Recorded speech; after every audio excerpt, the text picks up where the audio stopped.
இன்றைக்கி வந்து பார்த்திங்கன்னா சவுதி அரேபியாவுடைய அந்த டூரிசமில் அது வந்து பார்த்திங்கன்னா அது வந்து ப்ரொமோட் பண்ணக்கூடிய ஒரு இடமாக, அதாவது எங்களுடைய முன்னோர்கள் இவர்கள் தான், அதாவது ரசூல்லாவையோ அவங்களுடைய நினைவு சின்னங்கள் எல்லாம் அடித்து காலி பண்ணியாச்சு.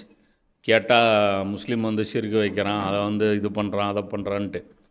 என்ன பாதுகாக்க வேண்டிய சின்னங்கள் எல்லாம் அழிச்சிட்டு எல்லாம் அழித்த சின்னங்களை வந்து பாதுகாத்துட்டு உக்காந்துட்டு இருக்கிறானுங்க. இன்றைக்கி இது வந்து அல்லுலா அப்படிங்கிற அந்த பெயரில் வந்து பார்த்திங்கன்னா அந்த இடத்த வந்து சுற்றுலா தலமாக அங்கே அறிவிச்சிருக்காங்க. அங்கே வந்து பயங்கரமான ஆக்டிவிட்டீஸ்லாம் இருக்குது. அந்த பைக்கில் போகிறது, அந்த சேண்டில் அந்த சேண்ட் ரைடிங்கு, அது பேராகிளைடிங்கு, லொட்டு லொசுக்கு என்னென்னமோ அங்கே வந்து சுற்றுலாத்தலமாக ஆக்கியிருக்காங்க. ஆனால் அது அல்லாஹ் என்னவா சொல்கிறான், படிப்பினை போய் பாருங்கள், அந்த இடத்துல போய் பாருங்கள் அப்படின்னு சொல்கிறான்.